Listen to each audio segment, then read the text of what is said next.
Thank you, Mr. Deputy Speaker. The Home Secretary introduced what she said earlier by referring to how the bill had been enhanced by parliamentary scrutiny. Now, I've no doubt that the Bill Committee did good work, but as a description of the 20 minutes we have had in today's debate for all the remaining non-Leveson clauses of this bill, I think enhanced by parliamentary scrutiny is probably not the appropriate description. I welcome what I see as the core of this bill, the creation of the National Crime Agency. And the Shadow Home Secretary cavils with reference to soccer and how there's not going to be great difference. But the key difference, surely, is the NCA will be able to task police forces with carrying out necessary policing activities in the national interest. Previously, soccer has not had that power and has been reliant on persuasion to get cooperation from local forces. And the creation of the NCA is the other side of the coin of the election of police and crime commissioners. We are making local and democratic what properly should be local and democratic, but ensuring the necessary central control, which we haven't really had in this country previously, over national policing. I regret very much the attachment to this bill of what I consider to be, in all prospects, a press law. We have had an organisation hacked off, which seems to have taken over both the Liberal Democrat and the Labour Party positions on this issue. And the Deputy Leader of the Labour Party earlier, when responding to an apparent allegation that the Labour Party was the political wing of hacked off, didn't deny it, but merely gave great congratulations to Hacked Off for what they had achieved. I am concerned that what Hacked Off has achieved is to allied two different groups of people, the genuine victims of the press, for instance, the Dowler family, with a group of celebrities who would like to engage with the press on their own terms.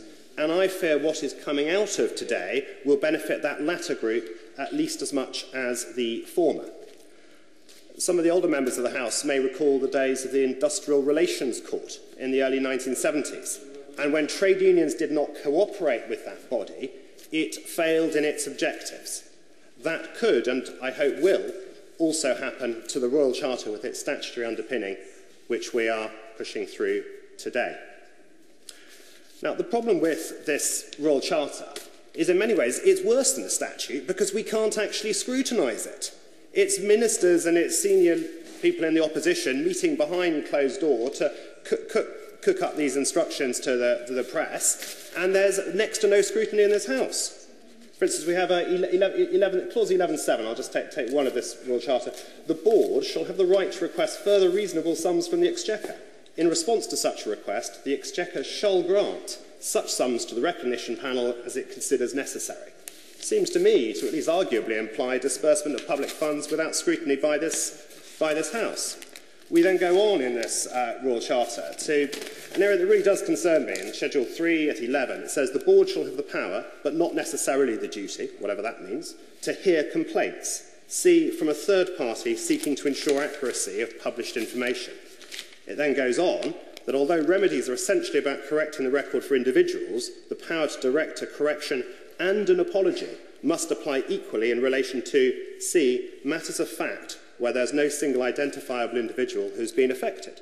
So instead of having the interplay of ideas with different journalists, different individuals competing to have their material published and heard in the public sphere, there will instead be a regulator that determines the meaning of truth, a ministry of truth, if you like.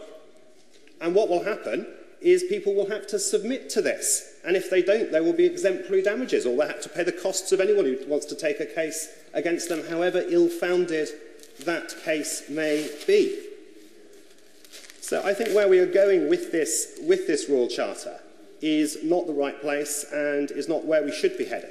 It is also extraordinarily unclear in terms of how it applies within the blogosphere to the web.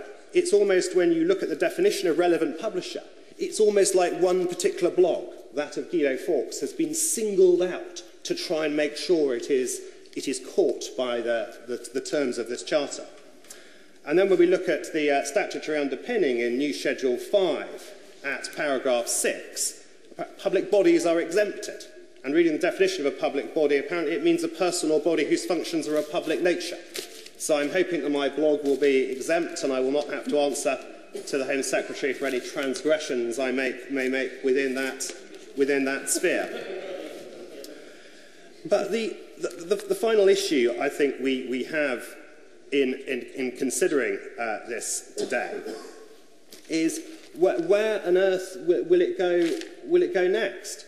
We are setting this up without really any idea of the final destination. One of the things we failed to consider in the debate today is the new clause, the excellent new clause raised by my honourable friend for Isha and Walton. And we heard the Home Secretary refer to the respect with which she holds him. Judging by the letter that she put out earlier today, he's going to cause the releasing on bail and the non-deportation of 4,000 people per year. The fact that his advice has been signed off by 3 eminent QCs and the record of the Home Secretary's officials and particularly lawyers in this area is, to put it at its mildest, less than stellar, we weren't told about that.